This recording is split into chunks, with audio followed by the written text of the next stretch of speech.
হ'ল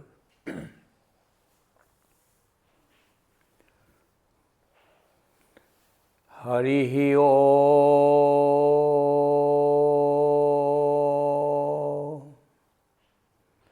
হৰিঃ ॐ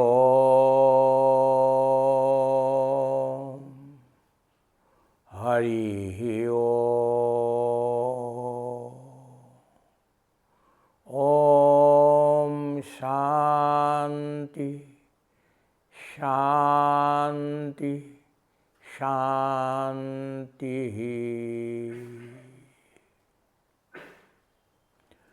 হরি হরি বল বল হরি বল হরি হরি বল বল হরি বল মুকুন্দ মাধব গোবিন্দ বল মুকুন্দ মাধব গোবিন্দ বল বল হরি বল হরি হরি বল বল হরি বল হরি হরি বল মুকুন্দ মাধব গোবিন্দ বল মুকুন্দ মাধব গোবিন্দ বল হরি হরি বল বল হরি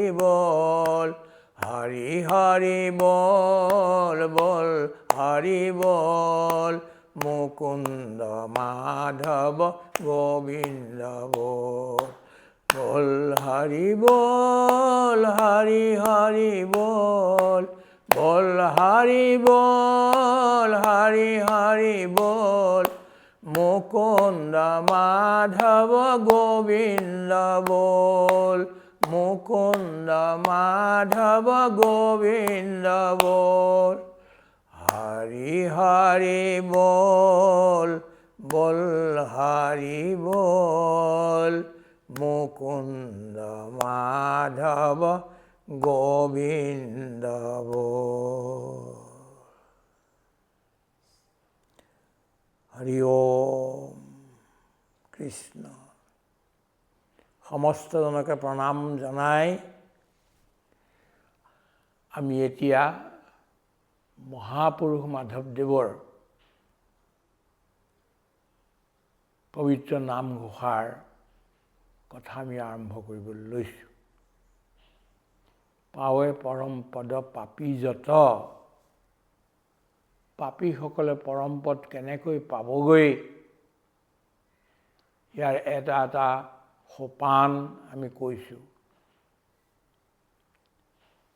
যোৱা ভাষণত এটা কোৱা হ'ল আৰু এতিয়া আজি এটা বিশেষ গুৰুত্বপূৰ্ণ কথা এই নামঘোষা জনাৰ মাজেদি ক'বলৈ লোৱা হৈছে। এই নামঘোষা জনাৰ বিষয়ে সন্ত মহাত্মাসকলেতো প্ৰশংসা কৰিছেই। সন্ত বিনোবাজীয়ে কৈছে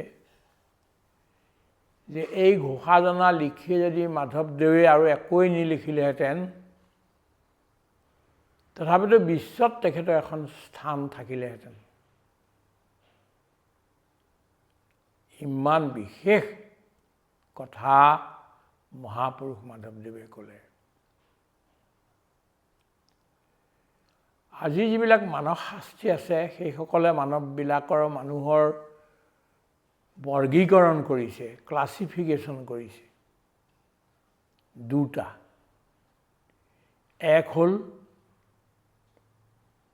বহিৰ্মুখী মানৱ, এক্সট্ৰভাৰ্ট। তেওঁলোকে বাহিৰৰ সংসাৰখন দেখে, বাহিৰৰ মানুহবিলাক দেখে, বাহিৰত যিবিলাক ঘটিছে সেইবিলাকক লৈয়ে তেওঁলোকে মস্ত হৈ থাকে বা ত্ৰস্ত হৈ থাকে বা গ্ৰস্ত হৈ থাকে, ভিতৰখন নাচায়।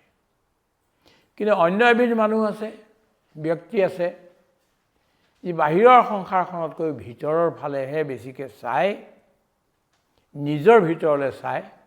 আৰু সেইবিলাক মানুহ অন্তৰ্মুখী মানুহ, ইণ্ট্ৰভাৰ্ট, এই দুবিধ মানুহ। গীতাই 5 প্ৰকাৰৰ মানুহৰ কথা কৈছে।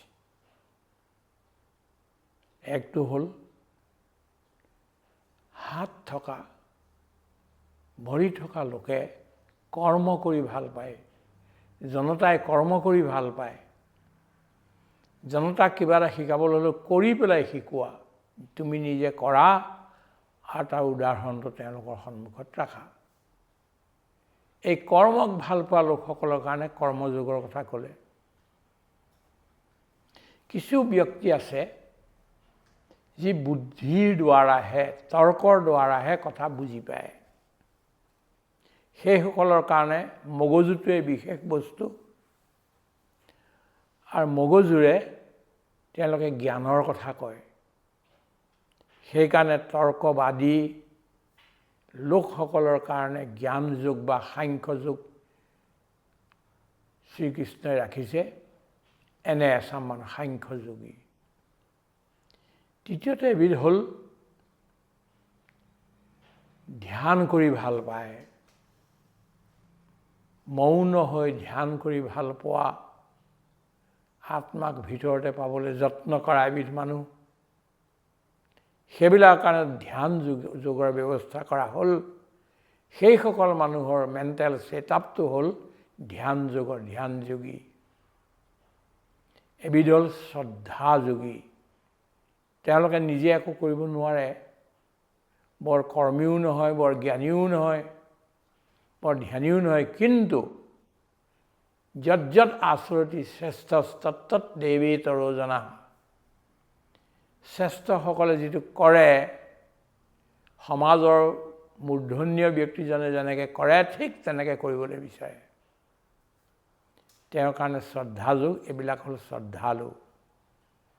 কিন্তু সকলোতকৈ ডাঙৰ এটা এই বস্তু আছে যে মানুহৰ এখন হৃদয় থকাৰ কাৰণে শিক্ষিত বা অশিক্ষিতেই হওক, বিশেষকৈ আইসকল, মহিলাসকল, তেখেতলোকৰ হৃদয়ত ইম'শ্যন আছে।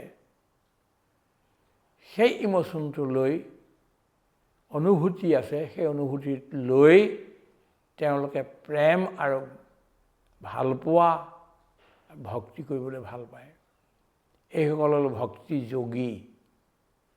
গতিকে এনেকৈ 5টা বিভাগ গীতাই কৰিলে মানৱ জাতিৰ। কিন্তু মহাপুৰুষ মাধৱদেৱে তেখেতে মানুহক 4টা ভাগত বিভক্ত কৰিছে। এটা চাবলগীয়া কথা। এটা বিভাগ হ'ল অধম,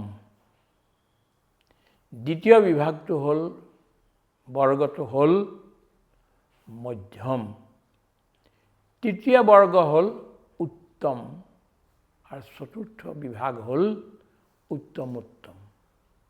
এতিয়া মাধৱদেৱে কি কৈছে আপুনি শুনক। অধমে কেৱল দোষা, লয় মধ্যমে দোষা, গুণ লয়ে কৰিয়া বিচাৰ, উত্তমে কেৱল গুণ লয় উত্তম উত্তমে, অল্প গুণ কৰায় বিস্তাৰ, ৰাম অল্প গুণ কৰায় বিস্তাৰ। 131 নম্বৰ ঘোষা। সাধাৰণ যিবিলাক মানুহ, যিসকলৰ কোনো সংস্কাৰ বা সংস্কৃতি নাই বা সাধনা কৰা নাই, সেই লোকসকলে অন্য মানৱত দোষ দেখে। পৃথিৱীখনতো দোষ দেখে আৰু ভগৱানতো দোষ দেখে। যেন মানুহৰ গুণ নায়েই, এনেধৰণৰ ভাবি সদায় দোষৰ কথা মানুহক কৈ ফুৰে। তাৰ চৰ্চা কৰে, তাৰ প্ৰচাৰ কৰে, সমাজত সেই বস্তুটো বিয়পায়। কিন্তু এটা কথা মন কৰিব লাগিব যে যেনেকৈ আমাৰ শৰীৰৰ পিছফালে এডাল ৰাজহাড় আছে, সেই ৰাজহাড়ডালে আমাক থিয় কৰি ৰাখিছে। আমি লম্বমান হৈ সূৰ্যৰ ফালে গতি কৰিছোঁ। সেই ৰাজহাড়ডাল নহ'লে আমাৰ মাংসবিলাক এটা পুঞ্জত পৰিণত, এটা টোপোলাত পৰিণত হ'ব। গতিকে এই ৰাজহাড়ডাল লাগিবই। গৰুটো, মহটো, হাতীটো ৰাজহাড় আছে, সেই বস্তুটোক থিয় কৰি ৰাখিব পাৰে, বস্তুবিলাকক চেপ দি ৰাখিব পাৰে। ঠিক তেনেকৈ যেতিয়া মানৱ যেতিয়া হ'ল, আপুনি যাক মানৱ বুলি কয়, তেওঁৰ ভিতৰত কিবা নহয় কিবা এটা গুণ লাগিবই। গুণ নহ'লে কেতিয়া হ'ব নোৱাৰে। ৰামৰতো বহুত গুণ, অনন্ত গুণেৰে বিভূষিত ৰামচন্দ্ৰ। কিন্তু সেইবুলি ৰাৱণৰ যে একেবাৰে গুণ নহয় সেইটো কথা নহয়। ভালকৈ যদি চাই তেওঁ চতুৰ্বেদী ব্ৰাহ্মণ, চাৰিওখন বেদ যাৰ মুখস্থ আছে। ৰাৱণে নিজেও কিছুমান স্তোত্ৰ নিৰ্মাণ কৰিছে।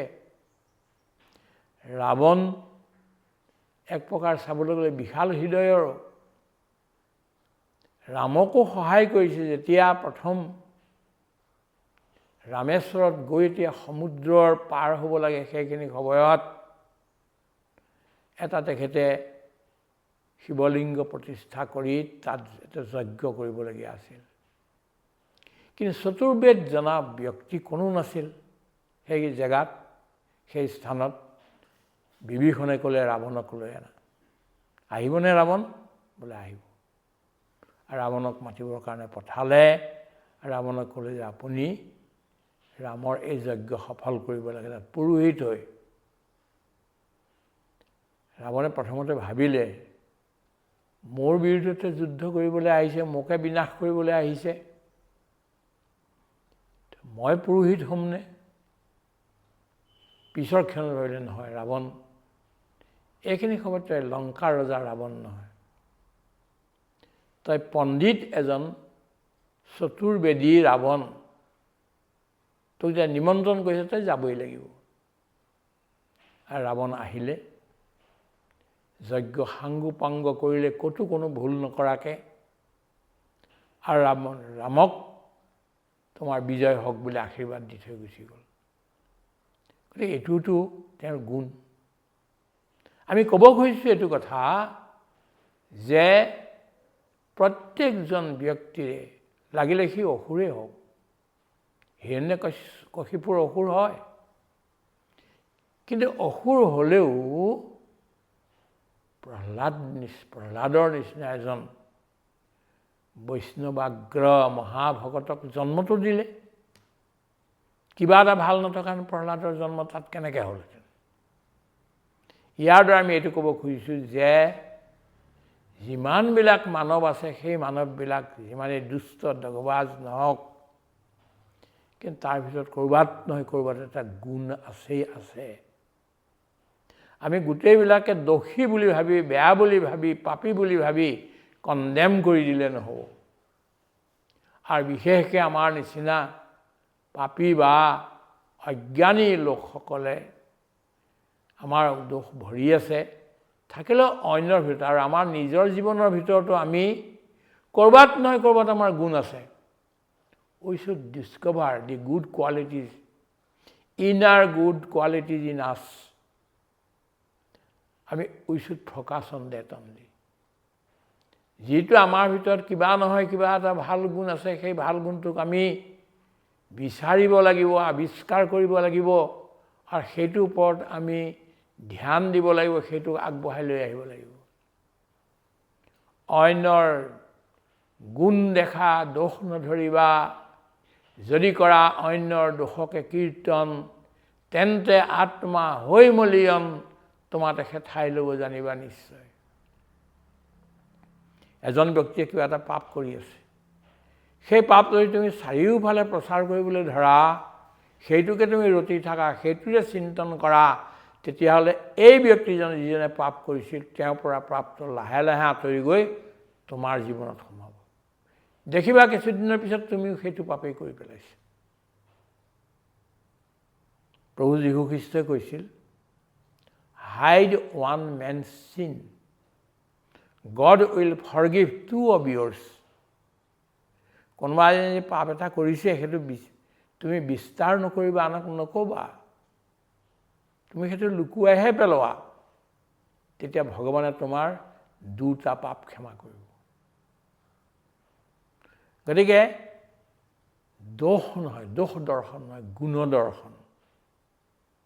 বিনোবাজীয়ে কৈছে যে দোষবিলাক হ'ল দেৱালৰ নিচিনা আৰু গুণ হ'ল দুৱাৰৰ নিচিনা। প্ৰৱেশ কৰিবলৈ আহি তুমি দেৱালেদি প্ৰৱেশ কৰিবলৈ বিচৰা ব্যক্তিৰ ওচৰত, তেন্তে তোমাৰ মূৰ খুন্দা খাবা, মূৰ ভাগি যাব।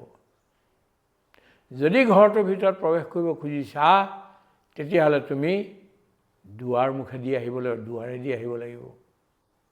দুৱাৰ খুলিব লাগিব, খিৰিকী খুলিব লাগিব, আৰু সেইপিনে তুমি অন্তত প্ৰৱেশ কৰিব লাগিব। মানুহ বদলি হয়। যদি মানুহৰ গুণটো দেখা যায়, তেওঁৰ গুণটো যদি দেখুৱাই দিয়া যায়, তেন্তে মানুহ বদলি হয়।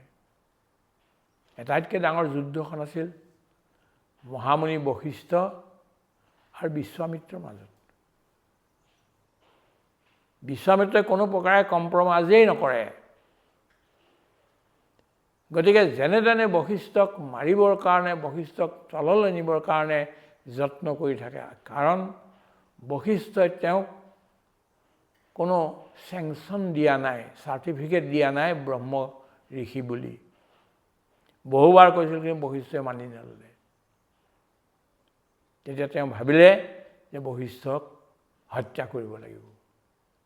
এদিনাখন ৰাতি বহি থাকোঁতে অৰুন্ধতী, বশিষ্ঠৰ পত্নী অৰুন্ধতী, সুন্দৰ পূৰ্ণিমাৰ ৰাতি আছিল, পোহৰবিলাক সেই বাগিচাত পৰি আছিল, আৰু বিশ্বামিত্ৰই এখন তৰোৱাল লৈ লাহে লাহে তলে তলে আহিছে বশিষ্ঠক হত্যা কৰিবৰ কাৰণে। সেইখিনি সময়ত অৰুন্ধতীয়ে ক'লে, স্বামী, আজিৰ এই চন্দ্ৰৰ কিৰণ কেনেকুৱা লাগিছে, শৰতত চন্দ্ৰৰ কিৰণ কেনেকুৱা লাগিছে। তেতিয়া বশিষ্ঠই ক'লে, বিশ্বামিত্ৰৰ প্ৰতিভাৰ নিচিনা লাগিছে। বিশ্বামিত্ৰৰ প্ৰতিভা? বিশ্বামিত্ৰ বৰ প্ৰতিভা সম্পন্ন ব্যক্তি, বৰ ডাঙৰ ঋষি। তেওঁৱেই বেদৰ যি গায়ত্ৰী মন্ত্ৰ আছে তাৰ দৰ্শন কৰিছে, আৰু তেওঁৰে অৱদান গোটেই মানৱ জাতিৰ কাৰণে গায়ত্ৰী মন্ত্ৰ, আৰু বহুবিলাক গুণৰ প্ৰশংসা কৰিবলৈ ধৰিলে। বিশ্বামিত্ৰটো আচৰিত হ'ল। লাহে লাহে আৰুনো কি কথা কৈছে শুনিবলৈ আহি আহি আহি আহি তেওঁলোকৰ ওচৰ পালে, আৰু বশিষ্ঠই বিশ্বামিত্ৰৰ গুণগান কৰি আছে। বিশ্বামিত্ৰ সন্মুখলৈ আহিল, কান্দি কাটি সেই তৰোৱাল পাত বশিষ্ঠৰ ভৰিত ৰাখি দিলে, আৰু তেওঁ ভৰিত দীঘল দি পৰি হুক হুককৈ কান্দিবলৈ ধৰিলে যে আপুনি এজন মহাপুৰুষ, মহাজ্ঞানী, আৰু আপুনি মোৰ কোনোদিনাখন বিৰোধ কৰা নাই। মই এইটো বুজি নাপাই আপোনাৰ বিৰোধত আহিছিলোঁ, আৰু গোটেই জীৱনটো লাগি থাকিলোঁ আপোনাৰ বিৰোধত, কিন্তু আজি আহিছিলোঁ আপোনাক হত্যা কৰিম বুলি ভাবি। কিন্তু মোৰ গোটেই বস্তুটো পৰিৱৰ্তন হৈ গ'ল। মই বুজি পালোঁ আপোনাৰ ভিতৰখনত কি আছে, মোৰ প্ৰতি মই বদলি হৈ গৈছোঁ। তেতিয়া বশিষ্ঠই ক'লে যে বিশ্বামিত্ৰ, আজিৰ পৰা তুমি মহাঋষি হ'লা।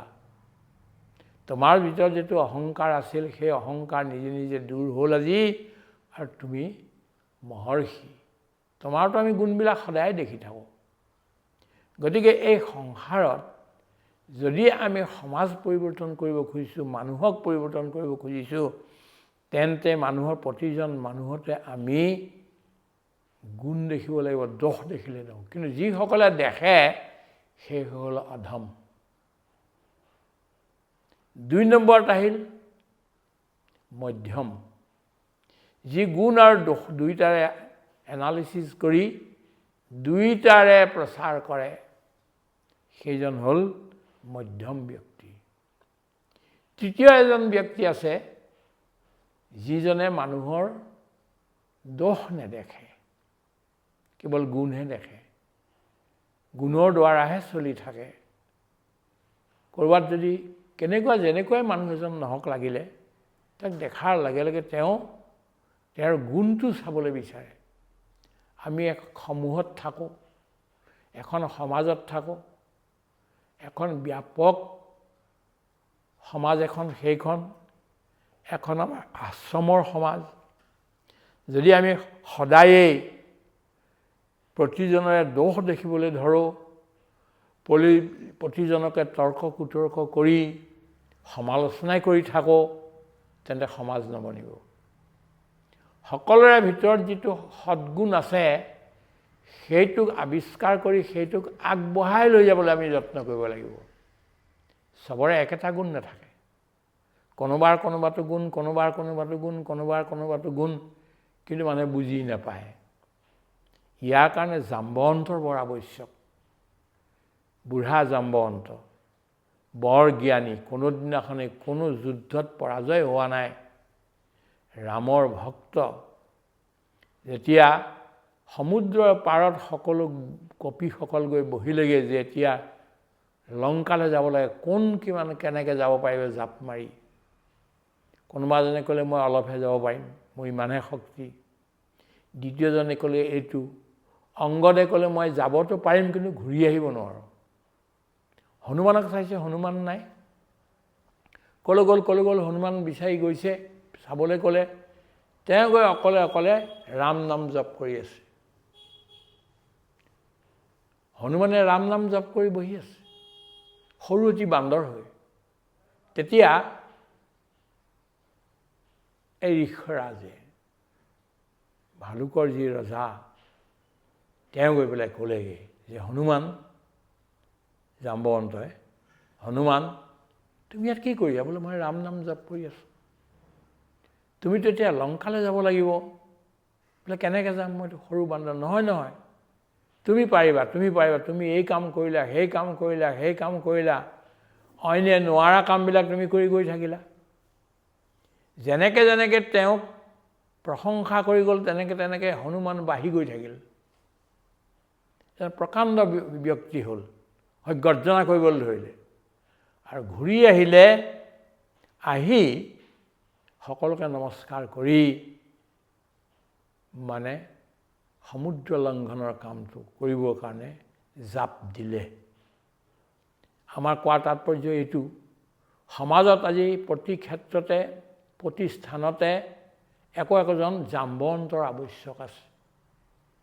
যিসকল নিৰাশ হৈ গৈছে, হতাশ হৈ গৈছে, সেইসকলৰ ওচৰলৈ গৈ তেওঁলোকৰ কি গুণ আছে সেই গুণবিলাক চাই তেওঁলোকক প্ৰশংসা কৰিব লাগে, ভাল পথ দেখুৱাব লাগে।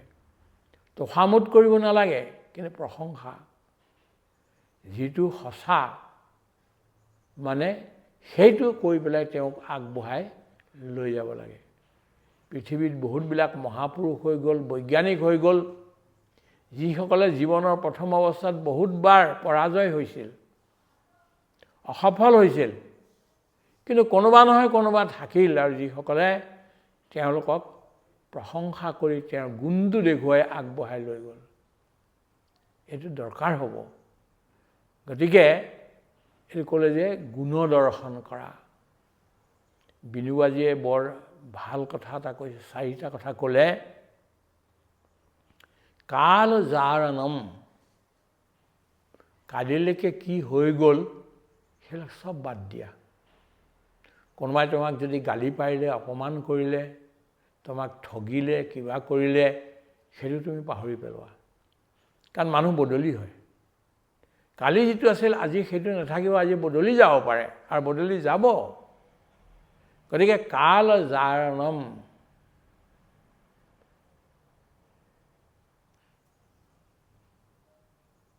গুণ নিবেদনম স্নেহ সাধনম ইজনে সিজনৰ ওপৰত স্নেহ কৰিব লাগে কাল জাৰণম স্নেহ সাধনম যিটো কথাৰ পৰা দুজন মানুহৰ ভিতৰত দুখন অন্তৰত স্নেহটো বাঢ়ে মৰম স্নেহ বাঢ়ি যায় সেইটো আমি সদায় চিন্তা কৰিব লাগিব মানুহৰ হৃদয়বিলাক ভঙাৰ কামটো দুজন বন্ধুৰ হৃদয় দুখন ভাঙি পেলোৱাৰ কামটো কূটনীতিৰ দ্বাৰা এইটো কৰিব নালাগে পতিপত্নীৰ মাজত বিভেদৰ সৃষ্টি কৰাব নালাগে পৰিয়ালৰ মাজত বিভেদৰ সৃষ্টি কৰাব নালাগে আৰু ধৰ্মৰ ভিতৰত বিভেদৰ সৃষ্টি কৰাব নালাগে গতিকে এইটো নকৰি কেনেকৈ সকলোকে আমি একেলগে আনি একেখন মঞ্চতে বহুৱাব পাৰোঁ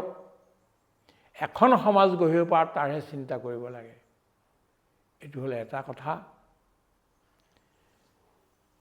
কটুক বৰ্জনম কটু কথা ক'ব নালাগে মহাভাৰতৰ যুদ্ধৰ মূল কাৰণটো দ্ৰৌপদীৰ সেই কটু বচন দুৰ্যোধন যেতিয়া পানীত পৰি গৈছিল ময়দানৱৰ সেই নিৰ্মাণ কাৰ্যত তেতিয়া দ্ৰৌপদীয়ে ওপৰৰ পৰা থিয় হৈ পেলাই হাঁহি হাঁহি তাচ্ছিল্যৰে সৈতে কৈছিল যে অন্ধৰ পুত্ৰ অন্ধই নহয় কি হ'ব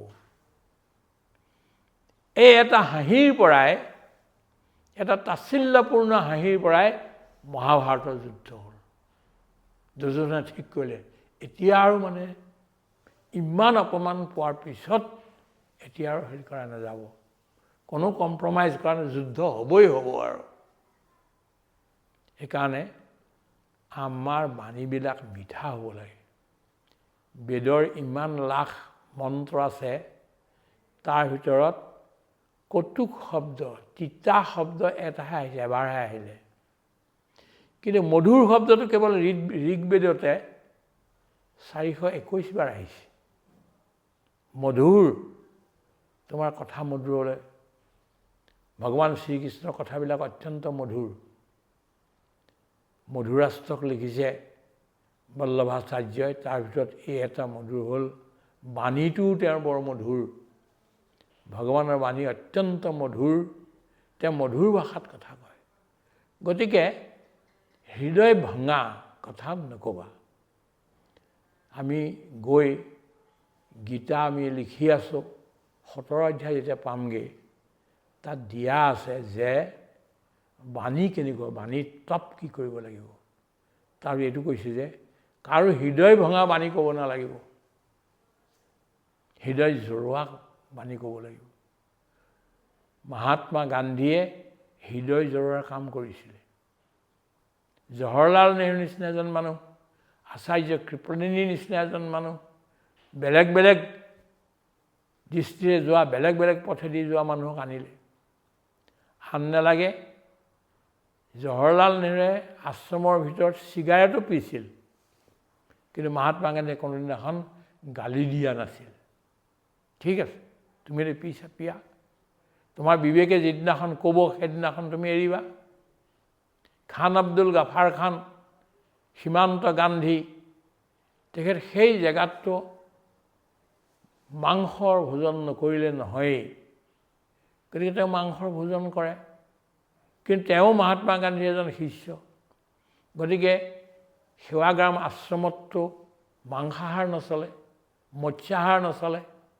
কি কৰা যায় লোকসকল বিৰোধী হৈ গ'ল তেতিয়া মহাত্মা গান্ধীয়ে ক'লে নহয় মানুহজন আটাইতকৈ মূল্যৱান গতিকে মই নিজে মাংস ৰান্ধি খান আব্দুল গাফাৰ খানক দিম আৰু মহাত্মা গান্ধীয়ে নিজে মাংস ৰান্ধি খান আব্দুল গাফাৰ খানক দিবলৈ ধৰিলে এই গোটেইবিলাক দেখি লাহে লাহে খান আব্দুল গাফাৰ খানেও তেওঁ নিৰামিষবাদী হৈ গ'ল গতিকে কোৱাৰ তাৎপৰ্য এইটো যে কাৰোবাক হৃদয়খন ভাঙি তুমি সমাজ নিৰ্মাণ কৰিব নোৱাৰিবা তাৰ কাৰণে সকলোকে আদৰ দি সন্মান দি লৈ আহা আমাৰ সমাজত বহুতবিলাক পিছ পৰি থকা লোক আছে জনজাতিৰ লোকসকল আছে চিডুল কাষ্ট চিডুল ট্ৰাইবৰ লোকসকল আছে বহুত পিছ পৰি থাকিলে তাৰ কাৰণে আমি নিজেও দোষী। গতিকে সেই দোষবিলাক এতিয়া দূৰ কৰি তেখেতলোকক মৰম চেনেহেৰে ন বুদ্ধিভেদ জনয়েত অজ্ঞানাম কৰ্মসংগিনাম যোচয়েত সৰ্বকৰ্মাণি বিদ্বানযুক্ত সমাচৰণ। কোনোবাই ভুল এটা পথত গৈ আছে, তেওঁক আজিয়ে তেওঁ সেইটো ভুল হৈছে বুলি পেলাই কৈ তেওঁক অপমান নকৰিবা। মৰম চেনেহৰ সৈতে লাহে লাহে লাহে লাহে লাহে লাহে তেওঁক আগবঢ়াই আনিবলৈ যত্ন কৰা। কটুক নকৰিবা, তিতা নিদিবা, মিঠা দিবা আৰু তেওঁৰ গুণবিলাকো দেখিবলৈ যত্ন কৰিবা। আটাইতকৈ ডাঙৰ সংগঠনটো ভগৱান শ্ৰীৰাম। শ্ৰীৰামে অযোধ্যাৰ লোকসকলৰ দৰে একো কৰোৱাই নল'লে, কিন্তু জংঘলৰ যিবিলাক বান্দৰ ভালুক আছিল তেওঁলোকৰ ভাষাও আয়ত্ত কৰি মৰম চেনেহ কৰি সেই মানুহবিলাকক একেলগে গোটাই লাখ লাখ লোকক অন্যায়ৰ বিৰুদ্ধে সমুদ্ৰত সেতু বান্ধি লংকালৈ গৈ ৰাৱণৰ লগত ৰাক্ষসসকলৰ লগত যুদ্ধ কৰিবলৈ লাগিল। ইমান ডাঙৰ সেৱক মানে সংগঠক আজিলৈকে আমি কাকো পোৱাই নাই ৰামচন্দ্ৰৰ নিচিনা। যেতিয়া বনবাসত থাকে তেতিয়া দেখা গ'ল যে ৰামচন্দ্ৰ আৰু লক্ষ্মণ গছৰ তলত শুৱে আৰু বান্দৰবিলাক ওপৰত শুৱে। বান্দৰবিলাকে যেতিয়া পেচাবাদী কৰি দিয়ে ৰামৰ মুখত পৰে। এইবোৰ গছৰ তুলসীত আছে, বৰ সুন্দৰ বৰ্ণনা কৰিছে ইয়াৰ। কিন্তু ৰামে তেতিয়া হাঁহে যে এওঁলোকৰ এতিয়ালৈকে এইটো সংস্কাৰ হোৱা নাই, সেইকাৰণে তেওঁলোকে মোক অপমান কৰিবৰ কাৰণে কৰা নাই। এই গোটেইবিলাকৰ প্ৰতি এখন বিশাল হৃদয় ল'লে, সেইকাৰণে সেইসকলেও ৰামৰ কাৰণে জীৱন দান দি দিলে। মৰিবলৈও ভয় নকৰাকৈ, নিজৰ কোনো স্বাৰ্থ নোহোৱাকৈ হনুমান, অংগদ আদি এই লোকসকলে কোনেও একো বিচৰা নাই। আজি আমি কিবা এটা নেপালে আমি কাম নকৰোঁ। সেৱা বুলি কোনো বস্তু নাই এতিয়া, চব প্ৰফেশ্যনেল হৈ গৈছে। গতিকে লাগে পইচা, মোৰ কি লাভ হ'ব এইটো বিচাৰে।